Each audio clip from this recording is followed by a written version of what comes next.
et bienvenue, j'espère que vous allez bien. Aujourd'hui, on va découvrir une nouvelle tête d'impression, celle de ST Technologies. C'est une tête double extrusion qui s'installe sur CR10S et qui par la suite pourra s'installer sur d'autres machines. Ici, c'est un modèle pré-commercial qui m'a été envoyé afin que je réalise des tests. Je l'ai installé sur ma CR10, mais de base, le kit sera proposé sur CR10S dans un premier temps et ensuite sur d'autres machines. Ce qui fait que j'ai pu l'installer sur ma CR10, c'est tout simplement que j'avais un deuxième axe Z sur ma machine. Avec cette tête, on va pouvoir imprimer deux couleurs en même temps ou deux matières différentes, sachant qu'on a deux extrudeurs en direct drive sur le dessus avec une seule buse en sortie.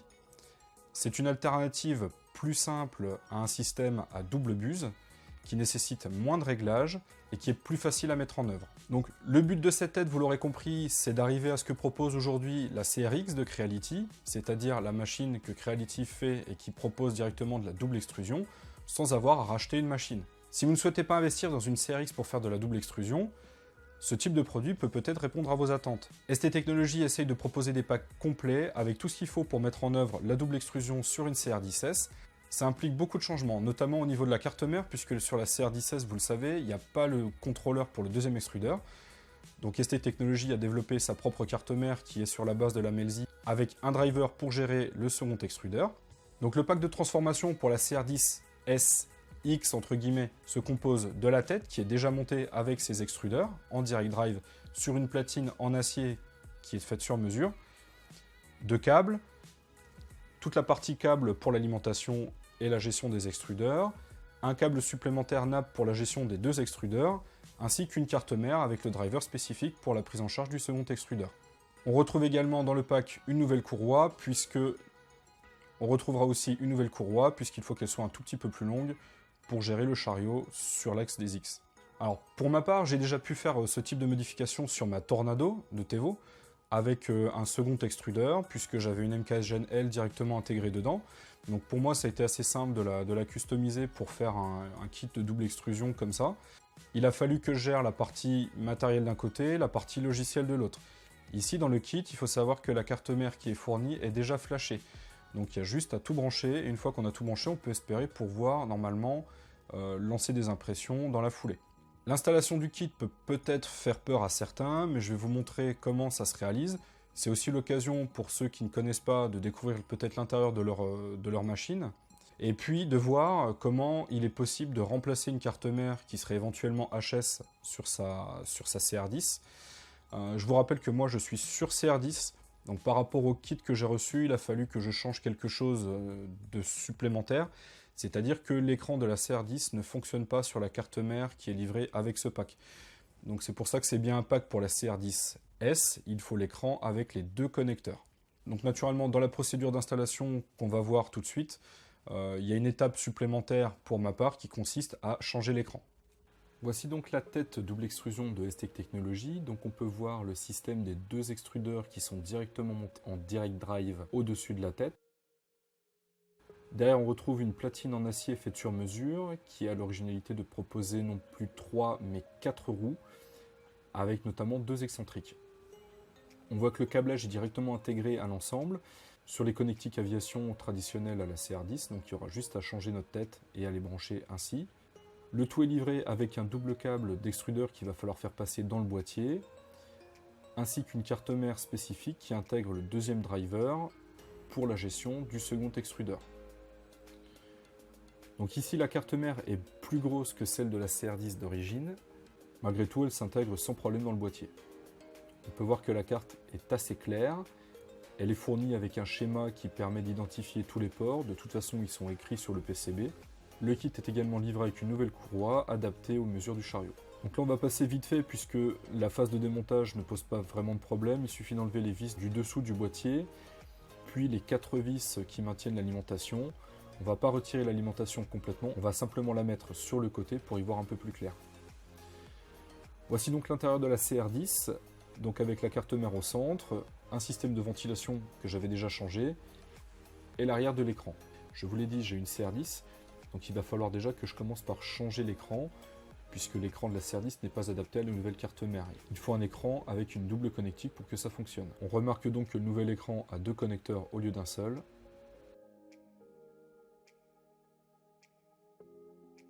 Ici donc les schémas de la carte mère de la CR10 standard, ils diffèrent un peu de la CR10S, sachant que sur la CR10S, vous aurez un deuxième connecteur de moteur Z, ainsi qu'un connecteur pour le détecteur de fin de filament. La position des fans, donc des ventilateurs, sur la CR10S est également différente, puisqu'ils sont montés non plus directement sur de l'alimentation sur les dominos, mais ils proposent des connecteurs. Et voici donc le schéma de la nouvelle carte mère, qui est parfaitement identifié. Donc la procédure est simple, on va simplement enlever au fur et à mesure les connecteurs de notre carte mère actuelle pour les rebrancher sur la nouvelle en utilisant le guide qui est fourni. Donc pour y voir un peu plus clair, le mieux ça reste quand même de démonter la carte mère. Donc c'est une procédure qui va vite, il suffit d'enlever les quelques vis et puis de tirer l'ensemble. Je vous conseille également de découper les riselants qui permettent de maintenir le câblage assez propre. Pour l'instant, on en remettra par la suite.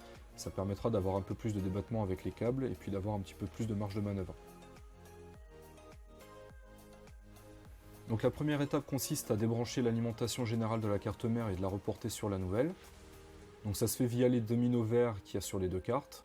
Ensuite, techniquement, que ce soit au niveau des limit switch ou de l'alimentation des moteurs, tout est identifié sur les câbles d'origine. On le voit avec les petites étiquettes jaunes qui sont sur chaque fil. Donc ça, à la rigueur, comme de toute façon il est impossible de se tromper entre les limit switch et les moteurs, et comme ils sont identifiés clairement à la fois sur le schéma et à la fois sur la carte mère, on peut se permettre de tout enlever comme ça. Les seuls qui ne sont pas identifiés actuellement sur la CR10, tels que l'on voit là, correspondent aux thermistances. Thermistance du lit chauffant d'un côté, de la tête d'impression de l'autre. Le ventilateur régulé de la tête d'impression pour sa part est identifié simplement par le code couleur rouge et noir, donc j'ai pas vraiment besoin de l'identifier. Pour les deux autres, je vais regarder mon schéma pour savoir lequel est branché où. Je vais récupérer un bout de scotch de peintre sur lequel je vais écrire ce à quoi ça correspond et le coller directement sur le fil. Comme ça, quand je vais rebrancher sur ma carte, je ne pourrai pas me tromper. On en vient donc à la partie la plus délicate qui correspond au branchement des différentes alimentations. Donc je l'ai dit ici, on va récupérer l'alimentation des ventilateurs qui ne sont pas régulés, donc c'est-à-dire les deux du boîtier qu'on va mettre sur l'alimentation générale en 12 volts. On fait attention à bien serrer l'ensemble et à ce que tout soit très bien pincé pour essayer de limiter au maximum les arcs électriques qui pourraient faire des courts-circuits.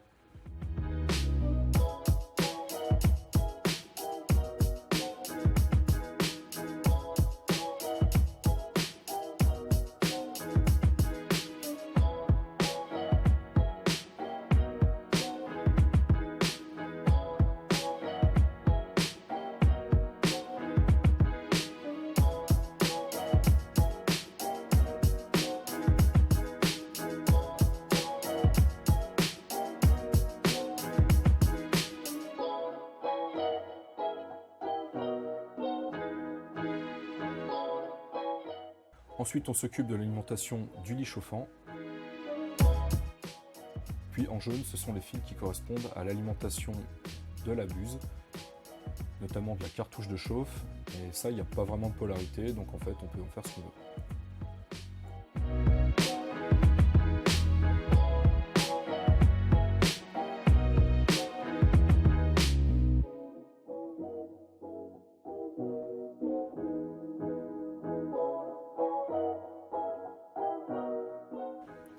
Comme toujours, on serre bien les dominos. On va commencer à repositionner la carte afin que ce soit plus simple par la suite pour remettre les connecteurs. Donc là, le mieux, ça reste quand même de la visser. De toute façon, le schéma est assez clair pour qu'on puisse s'en tirer maintenant. Et puis de toute façon, il va falloir qu'on passe quelques câbles, notamment le double câble de l'extrudeur. Donc ça va nous faire un peu de place de la dégager et la mettre sur son châssis.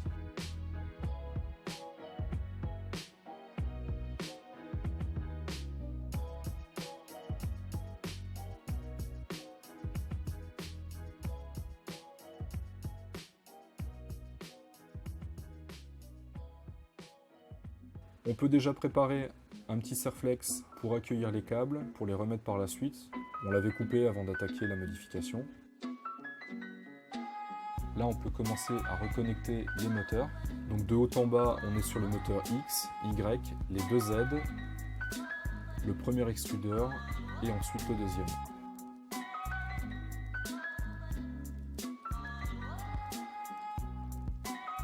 Ensuite, il suffit de faire passer le double connecteur des extrudeurs par le trou à l'arrière du boîtier. Pour ma part, je vais laisser le connecteur existant en place. Je verrai par la suite si je le retire ou pas. Il ne devrait pas prendre trop de place. Pour ça, c'est à vous de voir.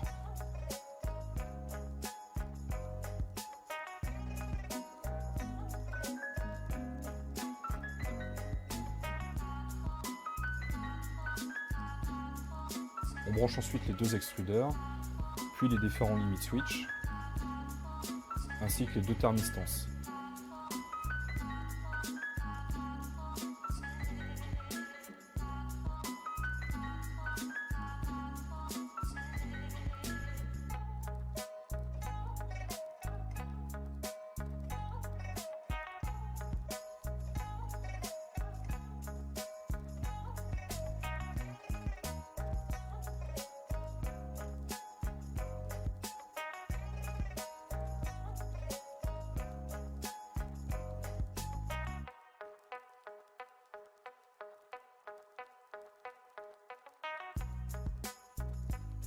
Vient ensuite le temps de brancher l'écran.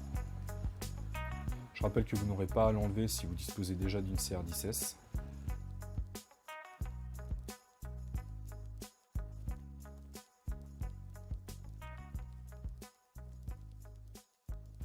Il est temps d'ordonner un petit peu le boîtier, donc on va s'arranger pour que le câble management soit un petit peu plus propre. On va céder des colliers de serrage.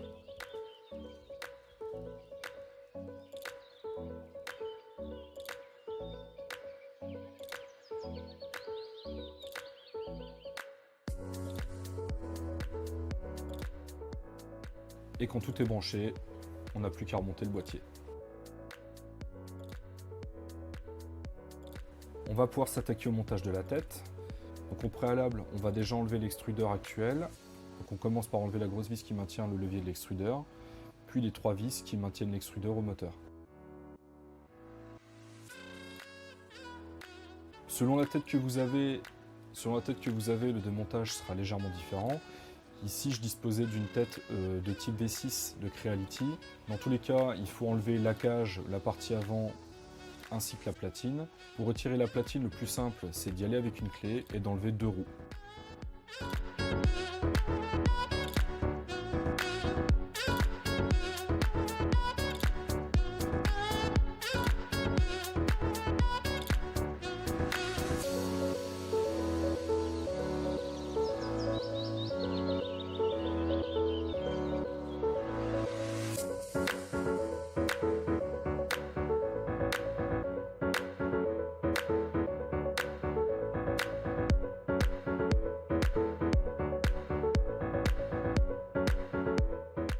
Voilà donc la tête double extrusion que nous allons monter.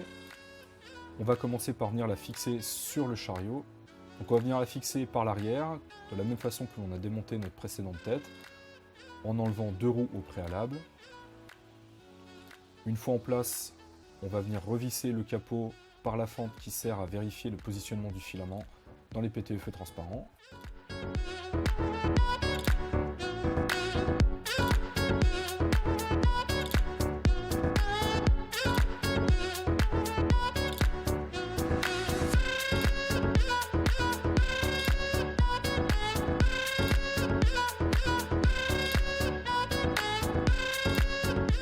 Une fois en place et avant même d'avoir installé la courroie, on va déjà faire un premier réglage des excentriques. Avec la clé, on va serrer les 2 excentriques à l'arrière de la tête. Le serrage doit être assez précis. La tête doit pouvoir rouler sur le rail sans encombre. Et pour autant, elle doit bien rester stable sur le rail et ne pas branler. Pour vérifier que le serrage est bon, il y a une petite astuce. Il suffit d'essayer de faire tourner une des roues sur laquelle est fixé un excentrique avec son doigt. Si elle patine, ce n'est pas assez serré. Si on a du mal à déplacer la tête, c'est trop serré. On va donc opérer un réglage progressif jusqu'à ce que l'on arrive à faire déplacer le chariot en essayant de tourner la roulette et qu'elle accroche suffisamment. Pour passer la courroie facilement, on va enlever la partie qui sert à tendre la courroie sur la partie droite de l'imprimante. Il suffit de la passer dans le rail et de venir la fixer ensuite dans les encoches au niveau de la platine de la tête.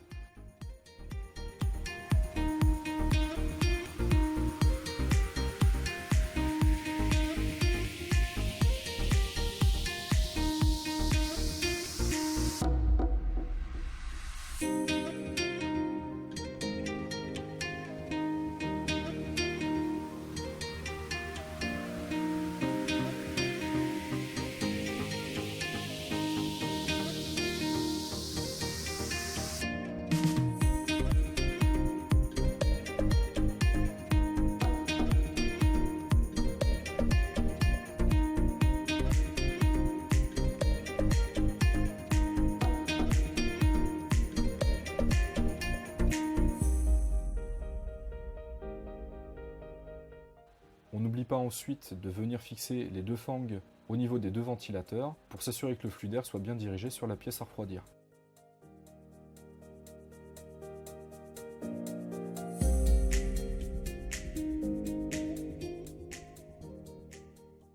À ce stade, le montage est normalement terminé. Il suffira de rebrancher l'intégralité des câbles d'alimentation sur les deux connecteurs aviation, ainsi que les câbles sur les moteurs et les limit switch. On va donc pouvoir allumer le boîtier et vérifier le bon fonctionnement de l'ensemble. Dans la carte mère, on retrouve un firmware custom de Marlin qui propose un ensemble de réglages qui ne sont pas accessibles de base sur la CR10. On va notamment pouvoir retrouver les paramètres d'accélération, de jerk et de step. Donc c'est plutôt intéressant comme grade parce qu'on va vraiment pouvoir personnaliser son imprimante comme on le souhaite sans avoir à repasser par des flashs de Marlin. Une fois qu'on a vérifié que tout fonctionnait et que les moteurs tournent dans le bon sens, on va pouvoir lancer notre premier print. Pour la double extrusion, je pense que je vais vous faire un petit tuto séparé qui permettra de voir un peu plus en profondeur comment ça marche exactement. Sachez toutefois qu'imprimer en deux couleurs, ça nécessite des modèles spécifiques qui sont déjà prédécoupés. C'est assez facile de créer des modèles en plusieurs couleurs à plat, tel que celui que j'imprime là et qui reprend le logo de Deadpool. Mais pour les modèles qui ont plus de volume, ça nécessite beaucoup plus de travail. Pour ce qui est de la partie slicer, personnellement j'utilise Simplify 3D qui dispose d'un assistant assez simple pour mettre en œuvre la double extrusion. Malheureusement sur les toutes dernières versions du logiciel, il y a un bug assez gênant qui fait perdre 2 fois plus de matière lors de la purge. Ça fait plusieurs jours que j'ai cette tête maintenant et malgré ces 900 grammes, j'ai pas noté vraiment de phénomène de ghost. Tout simplement parce que ça se voit sur le profil de la tête. La conception fait qu'avec la platine en acier, les moteurs sont pile au-dessus de l'axe des X. Donc le centre de gravité est plutôt bas, il est vraiment au niveau des X et il n'est pas déporté ni trop sur le côté à gauche, ni à droite, ni sur le devant, ni à l'arrière.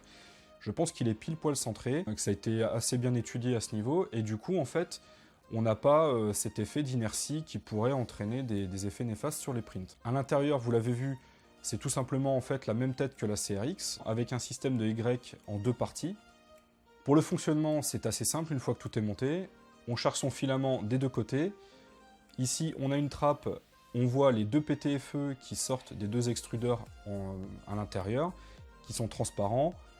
On met son bout de fil à mi-chemin, de toute façon on le voit, il suffit qu'il s'arrête là. Et puis les scripts sur S3D et Cura vont s'arranger pour aller pousser le filament et le faire revenir en position d'attente à chaque changement de couche. Pour le système de ventilation, je pense qu'il n'y aura pas de modification à apporter, puisque de toute façon c'est exactement le même que sur la CRX, c'est-à-dire qu'on a deux petits ventilateurs de 40-10 sur les côtés, de chaque côté. Il faudra simplement penser à imprimer les fangs qui ne sont pas livrés. Pour le montage en tout, ça m'a pris une petite heure en prenant mon temps. Donc, après au niveau de l'utilisation, on est sur un système standard de double extrusion, c'est-à-dire que tout se gère dans Cura, dans S3D, avec des résultats qui sont vraiment similaires à ce que propose la CRX de Creality, et puis de toute façon à n'importe quel autre système de double extrusion. C'est-à-dire qu'on va de toute façon avoir une purge qui est nécessaire, donc à chaque changement de couleur, on va aller faire un petit bloc de purge qui va suivre de toute façon, peu importe ce qu'on fait, la hauteur de la pièce pour pouvoir aller purger systématiquement, pour pas qu'elle aille purger dans le vide tout simplement. Donc selon les pièces que l'on imprime et puis leur configuration, on va arriver à des pertes qui s'échelonnent de moitié du poids de la pièce que l'on souhaite conserver à quasiment des fois le double. Et malheureusement, on ne peut pas faire autrement. Alors ce qu'on pourra faire sur deux couleurs qui sont assez proches, c'est réduire la tour primaire, réduire son volume, comme ça on va avoir un petit peu moins de purge. C'est le cas ici sur cette grenouille qui est rouge et jaune, les deux couleurs sont relativement proches. Si les couleurs bavent un tout petit peu, ça ne va pas être problématique. Par contre, sur du blanc et du noir, si on ne veut pas avoir de gris, il va falloir un peu forcer sur la tour de purge et du coup on va avoir beaucoup plus de pertes. La double extrusion, c'est quelque chose que je fais déjà depuis quelques temps. Le plus intéressant pour moi, ça reste quand même la double extrusion pour imprimer deux filaments différents, notamment avec du PVA pour les supports, puisque le PVA a la faculté de se dissoudre dans l'eau. Donc on imprime des supports en PVA sur une pièce, et puis il suffit de tout mettre dans l'eau, on attend un peu, une heure ou deux, ça dépend de la qualité du PVA, et puis de la complexité de la pièce, et puis ensuite on vient retirer comme ça ces supports, ça laisse pas de traces, et ça permet surtout d'écraser la première couche sur le support, beaucoup plus que sur des supports standards qu'on n'arriverait pas à décoller normalement. Donc avec des supports en PVA, on peut se permettre d'imprimer des pièces beaucoup plus complexes, et puis surtout on a des couches dans les porte-à-faux qui sont vraiment bien écrasées, qui sont super propres. Voilà, donc je vous rappelle que le kit est censé être décliné par la suite dans plusieurs versions. Donc il y aura certainement une version spéciale CR10 qui intégrera directement un Dual Z ainsi qu'un nouvel écran, associé en tout cas à la carte mère du kit. Il y aura peut-être aussi des kits un petit peu moins étoffés pour la Tevo Tornado, puisque la Tevo Tornado suffira de rajouter un driver si on a déjà une MKS Gen L par exemple. Il y aura besoin par contre du kit Dual Z. En tout cas, le kit Dual Z, on part du principe pour l'instant qu'il est obligatoire par rapport au niveau du poids de la tête. Moi, j'ai pas fait de test, j'ai pas voulu mettre trop de contraintes sur ma machine et tester sans le Dual Z. Je pense qu'à un moment, de toute façon, à tester une tête de 900 grammes sans double Z, ça va automatiquement poser problème. Donc après, on n'est pas obligé de l'avoir de façon motorisée, on peut simplement avoir un Dual Z avec la platine de fixation sur ce côté et puis une poulie pour synchroniser le tout. Ça, je pense qu'il n'y aura absolument aucun problème. Mais en tout cas, il faut au moins un double support pour pas en fait qu'on ait un déséquilibre d'un côté ou de l'autre de la tête. Quoi dire d'autre, à part que la double extrusion, automatiquement, c'est hyper chronophage. Pour faire cette petite grenouille, je ne me souviens même plus combien de temps j'ai mis, mais ça doit être dans les 50 heures, ou peut-être même plus, beaucoup plus. Celle-ci, c'est particulièrement un bon stress test, puisqu'on a vraiment, de toute façon, du changement de couche, on a du changement de couleur à vraiment chaque couche. C'est vraiment un test fait pour la double extrusion. Après, on peut se permettre de faire des petits logos comme ça, un petit peu plus sympa, plus rapidement, surtout qu'en plus ça c'est imprimé en 0,3, donc ça va hyper vite. On a très peu de pertes sur ce genre de pièces. Il y a très peu de volume, donc tant que c'est à plat pour faire des sous-bocs, des badges, des trucs comme ça, même des porte-clés, c'est assez sympathique. Voilà, par contre dès qu'on passe sur des pièces un petit peu plus compliquées et vraiment avec du volume, on explose complètement les temps d'impression. Si cette tête vous intéresse, je vous mettrai un lien vers ST Technologies dès que le kit sera en vente. Pour l'instant, on parle de mi-février, donc selon la date de sortie de cette vidéo, ça peut déjà être disponible ou pas. De toute façon, je mettrai à jour les liens dans la vidéo pour correspondre avec l'actualité au niveau de la tête. Je remercie encore la société de m'avoir fait confiance pour mener les tests. Et puis j'espère que cette vidéo vous aura plu et qu'elle vous servira éventuellement au niveau des tutos, à changer de carte mère éventuellement si vous en avez besoin, et puis tout simplement à vous lancer dans les modifications que vous pourriez éventuellement avoir envie de faire sur votre machine. Voilà, à très bientôt!